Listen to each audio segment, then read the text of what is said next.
wabarakatuh. Innal hamdalillah nahmaduhu wa nasta'inuhu wa nastaghfir wa na'udzu billahi min syururi anfusina wa min sayyiati a'malina may yahdihillahu fala mudhillalah wa may yudlilhu fala hadiyalah. Wa asyhadu an la ilaha illallah wa asyhadu anna Muhammadan abduhu wa rasuluhu la nabiyya ba'da amma ba'd.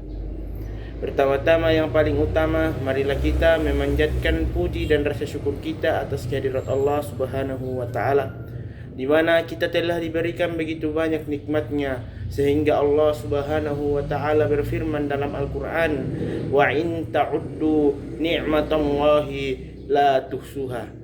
Barang siapa yang menghitung nikmatku, kata Allah Subhanahu wa taala, la tuhsuha, niscaya kamu takkan mampu menghitungnya. Salam serta salawat semoga Allah Subhanahu wa taala tetap mencurahkan kepada baginda Nabi besar kita Nabiullah Muhammad sallallahu alaihi wasallam, yang telah membawa kita dari alam yang gelap gulita menuju alam yang terang menerang dengan pepatah lain, minaz zulumati ilan nur. Perkenalkan, nama saya Sulaiman Iskandar Amri, lebih sering disapa dengan sapaan Putra.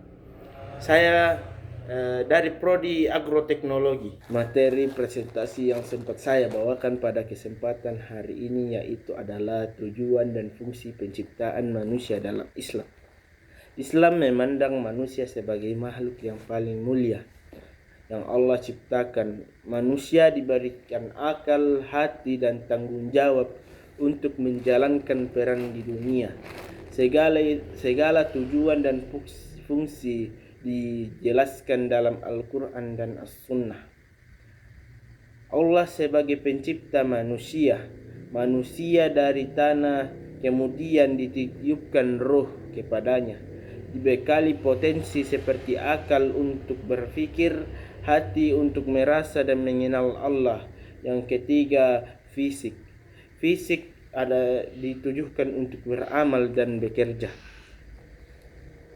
Dalil Al-Quran yaitu di dalam Al-Quran, Quran surat Az-Zariyat ayat 56, dan aku tidak menciptakan jin dan manusia untuk beribadah kepadaku.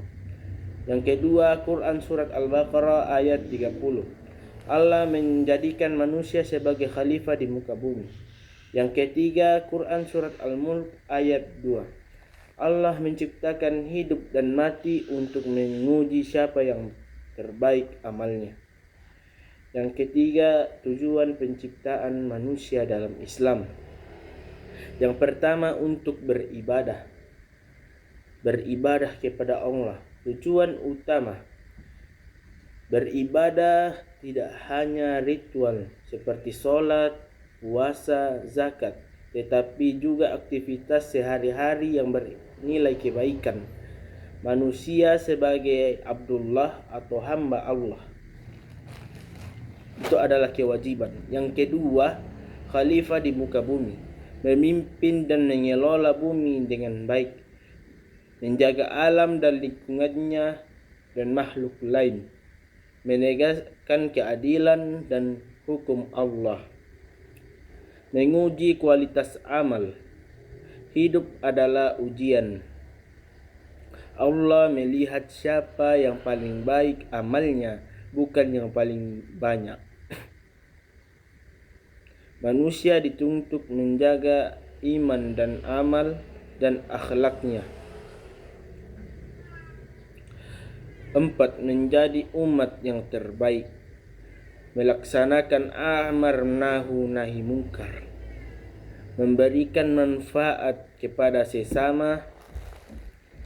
Yang terakhir, menyebarkan rahmat bagi seluruh alam, rahmatan lil alamin. Fungsi penciptaan manusia. Fungsi sebagai hamba Allah, tunduk dan taat kepada Allah, mengikuti syariat Islam, memperbaiki akhlak dan membersihkan jiwa. Yang kedua, sebagai khalifah di muka bumi, mengatur dan memakmurkan bumi Yang ketiga, mengelola sumber daya secara bijak. Yang terakhir, menjadi teladan dalam kebaikan dan moral. Yang ketiga, fungsi sosial, menjalin hubungan baik dengan manusia lain, menolong sesama dan menjaga keadilan dan memperkuat persaudaraan. Menjadi manusia yang bermanfaat bagi lingkungan. 4. Fungsi pembentukan peradaban, membangun masyarakat yang berakhlak, berilmu dan maju, mengembangkan ilmu pengetahuan, menjadi bagian kemajuan dunia yang membawa kebaikan. Yang kelima, kesimpulan. Tujuan penciptaan manusia dalam Islam adalah untuk beribadah, menjadi khalifah di muka bumi, dan menjalankan ujian hidup dengan sebaik-baiknya amal. Fungsi manusia adalah menjadi hamba. Mungkin sampai di sinilah ceramah atau presentasi yang sempat saya bawakan hari ini. Kurang lebihnya mohon dimaafkan.